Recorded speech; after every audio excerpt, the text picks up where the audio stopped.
څوک چې خدمت وکا او بیا یې په محبت وکا او په اخلاص باندې وکا، بعض وخت کې داغه که په هغه زمانه کې شور نه ظاهري توګه باندې، خو خیر او فیض یې تر ډېرې زمانې پوری. ضروري نه ده چې شور یې. نو چې کله دی وفات شو، امام ذهبي په سیر اعلام النبلا کې اور سره تهذیب التهذیب کې علامه ابن حجر اسقلانی رحمت الله تعالی علیه دا نور کتابو دا خبره ذکر کړې ده چې کله چې د مبارک وفات شو، خپل بچو په خرطنګ کې په ازبکستان کې سمرقند سره قریب مزار یې په جوړ ک، چې د قبر مبارک د خاورو نه به د مشکو د عنبرو خوشبویي تله، او چې خاورې به په واچولې، چا چې په سچ باندې دین خدمت او محبت کړی، خاورې به په واچولې، هغه خاورې به په تور د تبرک باندې خلکو ترې نه کورو ته ویوړي، بیا به هغه له حد نږدې و چې راښکاره به شو، بیا به هغه خاورې په واچولې، بیا به هغه خاورې خلکو.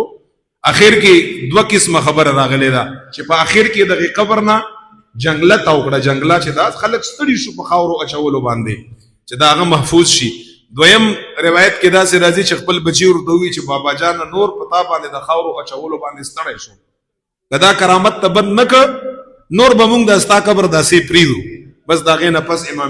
امام بخاری رحمت الله تعالی علیه قبر نه باغ خوشبو او هغه کستوري او مشک او عنبر هغه تر نه بند شو. خپل زمانه خلق په دې باندې گواهی چې خاورو نه خوشبوئی تلا. د امام بخاری رحمت الله تعالی علیه په دغه میاش کې وفات ته او په 13 شوال المکرم باندې 62 سال ډیر مختصر زندگی د مبارک تیر کړي. او صرف د بخاری نه دی، ډیر کتابونه یې دي، تاریخ کبیر دی او صغیر دی او جزء رفع الیدین دی، کتاب الضعفاء دی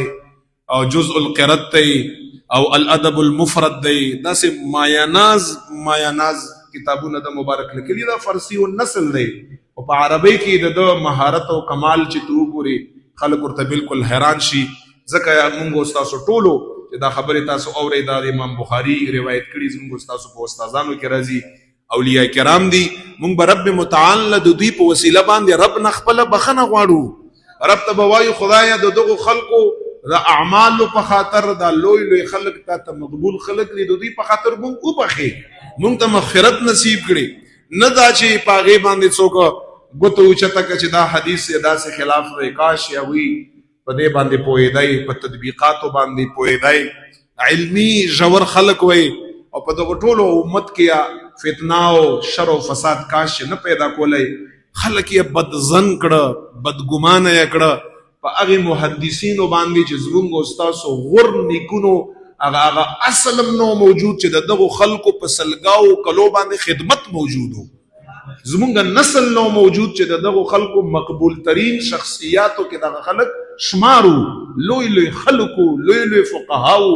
لوی محدثینو